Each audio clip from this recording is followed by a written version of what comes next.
जय हिंद। संसद के दो सदन होते हैं, लोकसभा और राज्यसभा। लोकसभा का चुनाव जो है जनता के द्वारा प्रत्यक्ष रूप से वोटिंग के द्वारा मताधिकार का उपयोग करते हुए होता है, जबकि राज्यसभा का चुनाव जो है हम लोग उसे वोट नहीं देते हैं। राज्यसभा के चुनाव में जो उस राज्य का एमएलए यानी विधायक जो है उसमें पार्टिसिपेट यानी भाग लेते हैं। तो आज हम इस वीडियो में जानने वाले हैं कि राज्यसभा का चुनाव कैसे किया जाता है।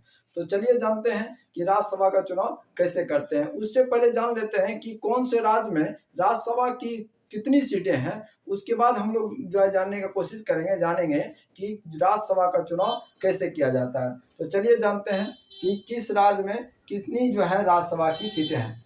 पहले जो बात कर रहे हैं कि आंध्र प्रदेश में 11 है, अरुणाचल प्रदेश में 1 है, असम में 7 है, बिहार में 16 है, छत्तीसगढ़ में 5 है, गोवा में 1 है, गुजरात में 11 है, हरियाणा में 5 है, हिमाचल प्रदेश में 3 है, जम्मू कश्मीर में 4 है, झारखंड में 6 है, कर्नाटक में 12 है, केरला में 9 है, मध्य प्रदेश में 11 है, महाराष्ट्र में 19 है। महाराष्ट्र जो कि घनी आबादी वाले जो है ये राज्य है, इसमें 19 है। उसके बाद मणिपुर में 1 है, मेघालय में 1 है, मिजोरम में 1 है, नागालैंड में 1 है, दिल्ली में 3 है, उड़ीसा में 10 है, पांडिचेरी में 1 है, पंजाब में 7 है, राजस्थान में 10 है, सिक्किम में 1 है, तमिलनाडु में 18 है, तेलंगाना में 7 है, त्रिपुरा में 1 है। यूपी में सबसे ज्यादा राज्यसभा की सीट है 31। उत्तराखंड में 3 है, वेस्ट बंगाल में 16 है और 12 ऐसे राज्यसभा के सदस्य होते हैं जिसे राष्ट्रपति जो है मनोनीत करते हैं। राज्यसभा के मनोनीत का मतलब होता है कि ये जो है साहित्य, कला, खेल और समाज सेवी यानी ये 12 सदस्य जो होते हैं वो नामित होते हैं। नामित का मतलब होता है ये राष्ट्रपति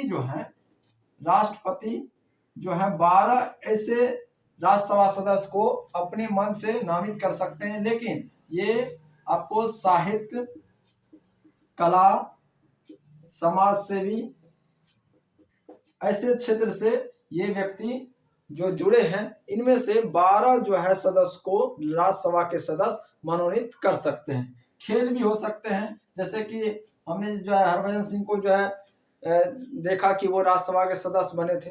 तो इस तरह से खेल से भी जो है वो नामित हो सकते हैं। अंडमान निकोबार, छत्तीसगढ़, दादर नगर हवेली से ये सबसे 5 है। कुल जो है राज्यसभा की जो भारत में सीट है वो 250 है। और ये जो राज्यसभा की जो सीट अलग अलग राज्य में डिसाइड होता है, ये किसके आधार पर होता है? तो उसकी आबादी के आधार पर। जिस तरह से आप देख पा रहे हैं यूपी जो है भारत का सबसे बड़ा जो है राज्य है आबादी के हिसाब से। तो यहाँ पे देख पा रहे हैं सबसे ज्यादा यूपी में सबसे ज्यादा 31 जो है राज्यसभा की सीटें हैं। अब हम लोग जान लेते हैं कि राज्यसभा का चुनाव कैसे होता है। राज्यसभा वो संसद के ऊपरी सदन है। ऊपरी सदन का मतलब है कि जिस तरह से संसद के 2 सदन है, लोकसभा और राज्यसभा। लोकसभा निचला सदन है और राज्यसभा ऊपरी सदन है। और राज्यसभा लोकसभा दोनों में जो है बिल पहुंचता है। बिल का मतलब कानून जो है और पास होता है और उसके बाद वो लागू किया जाता है। तो राज्यसभा जो है वो ऊपरी सदन है। और राज्यसभा का इतिहास यदि हम लोग जाने तो चले जाते हैं 1919 में। 1919 में जब जिस समय में जो है इरविन के समय में, तो ये 1919 से पहले इसे कहा जाता था काउंसिल ऑफ स्टेट। अब उसके बाद जो है इसका नाम राज्यसभा कर दिया गया।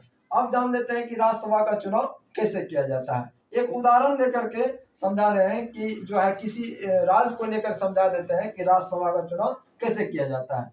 जैसे कि जो है मान के चलिए बिहार में जितनी सीटें खाली होगी उसके आधार पर होता है।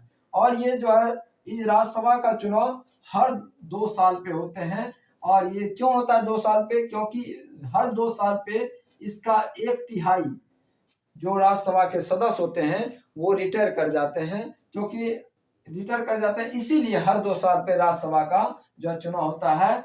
और 2 साल तक ये जो है 2 साल पर जो हर 1/3 जो है क्या होते हैं, तो इसका रिटायर हो जाता है। इसका कार्यकाल 6 वर्षों का होता है। इसका कार्यकाल 6 वर्षों का होता है, 6 वर्षों का होता है। इन राज्यसभा के सदस्य के लिए 30 साल आपका होना चाहिए। इसके लिए यदि आप उम्र का बात करें तो कितना साल, तो 30 साल जो है उस जो है उम्मीदवार का होना चाहिए। अब बात कर लेते हैं कि इसका चुनाव कैसे होता है। मान के चलिए जो है आपका बिहार में जो है 5 सीट, बिहार में 5 राज्यसभा की सीट जो है खाली है, उन 5 सीट के लिए चुनाव होने हैं। तो इसमें एक जोड़ना पड़ता है, 6 हो गया। और जितने विधायक हैं बिहार में, जितने विधायक हैं जैसे कि 243 हैं, तो इसमें जो है 6 से भाग देना पड़ता है। तो ये कितना हो गया, 40.5। तो 40.5 आया, यानी कि इसे 40 के आसपास माना जाएगा। तो 40 जो है 40 एमएलए में फिर एक, यानी कि 41 एमएलए जो है चाहिए एक राज्यसभा के सदस्य को, यानी एक राज्यसभा के सदस्य के सीट के जो है के लिए जो है 41 एमएलए का वोट चाहिए। इतना जो है वोट मिलने पर एक राज्यसभा के सदस्य जो है वो जीत करके जाएंगे। तो एक बार और रिपीट कर लेते हैं कि जितना सीट खाली है, मान के चलिए कि बिहार में 5 सीट पर चुनाव होने हैं, उसमें जो है एक जोड़ना पड़ता है, 6 हो गया। और उससे जितने कुल विधायक हैं उस राज्य में, जितने कुल विधायक हैं उसमें से भाग देना पड़ता है। तो 40.5 आ गया। और उसमें एक फिर बाद में जोड़ना पड़ता है, यानी कि 41 एमएलए चाहिए एक राज्यसभा के सदस्य को। यानी एक राज्यसभा के सदस्य यदि जो कोई खड़ा हो रहे हैं तो उसे 41 एमएलए जो है का वोट चाहिए, तभी राज्यसभा के वो सदस्य बन पाएंगे। और जो वोट गिराते हैं राज्यसभा के लिए, जो वोट गिराते हैं एमएलए, उनको पहले डिसाइड करना पड़ता है कि एक नंबर में वो किस कैंडिडेट को रखना चाहते हैं और दूसरा नंबर में वो किन को रखना चाहते हैं। तो आपको ये वीडियो कैसे लगी जो है आप कमेंट बॉक्स में जरूर लिखिएगा, और मेरे चैनल को सब्सक्राइब कर लीजिए और ज़्यादा से ज़्यादा वीडियो को आप शेयर कीजिए। Thank you so much. जय हिंद।